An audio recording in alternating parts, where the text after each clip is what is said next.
भैया हम भोजपुरी गायक सिंगर अमन मिश्रा प्रचार प्रसार गीत बनवाने के लिए संपर्क करें। वार्ड नंबर 4 से 9 बीडीसी प्रत्याशी सोनू चौहान भैया, ग्राम सभा देवरिया से इनका चुनाव चिन्ह है कुआं। कुआं पे मोहर लगाकर भारी से भारी बहुमत से विजयी बनाए। जी हाँ, कुआं पे मोहर लगाकर भारी से भारी बहुमत से विजयी। चुनाव चिन्ह है कुआं। कुआं मत भूलना। सोनू चौहान जी के बीडीसी बनावा,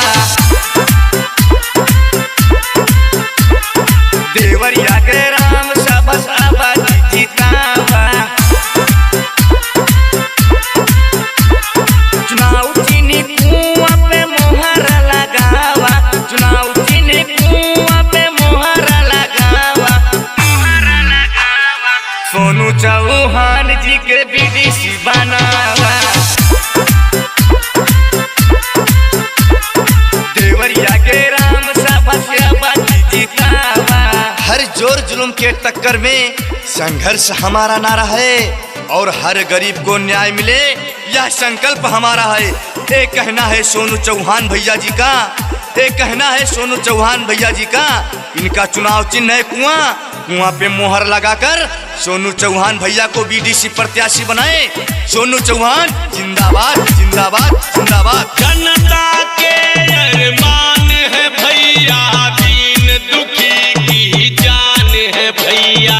भैया का ना कोई नेता, कितनों के अरमान है भैया।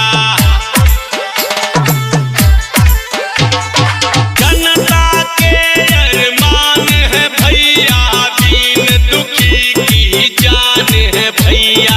भैया का ना कोई नेता, कितनों के अरमान है भैया। 4 से 9 से विजयी बनावा, 4 से 9 से विजयी बनावा। चुनाव चिन्ह कुआं पे मोहर लगावा, चुनाव चिन्ह कुआं पे मोहर लगावा। सोनू चौहान जी के विजयी बनावा, देवरिया के राम सभा बीडीसी जीतावा। सुना है आगे समंदर को बड़ा गुमान आया है, सुना है आगे समंदर को बड़ा गुमान आया है।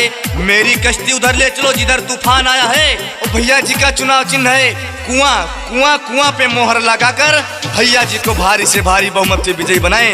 ग्राम सभा देवरिया से बीडीसी प्रत्याशी सोनू चौहान भैया को इनका चुनाव चिन्ह है कुआं।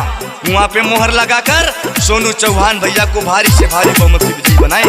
बहन बेटियों की शादी में भाई बनकर आएंगे, शादी में अनुदान दिलाकर अपना फर्ज निभाएंगे।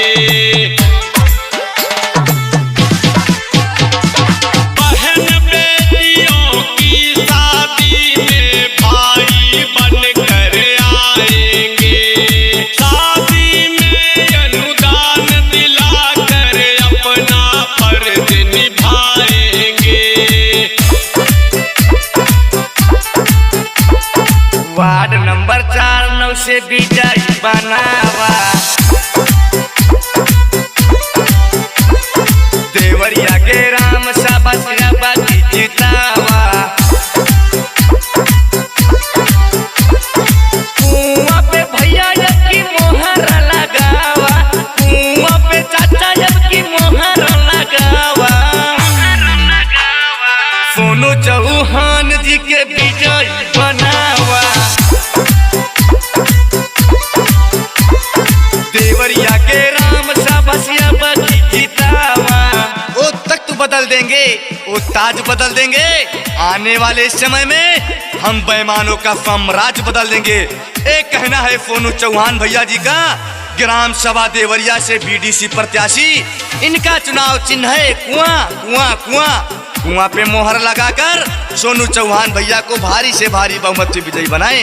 भोजपुरी गायक अमर अब मिश्रा। की विरोधी होंगे ढेर, आने वाला अपना शेर। दीन दुखी का आशीर्वाद, बस थोड़ी सी अब है देर।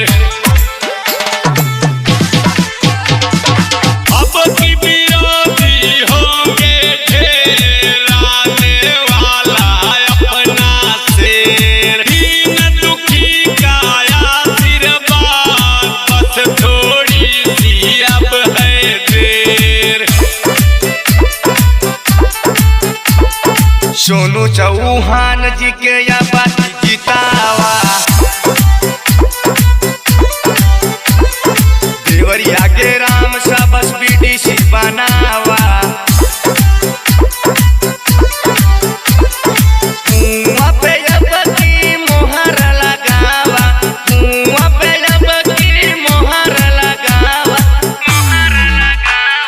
सोनू चौहान जी के विजय बना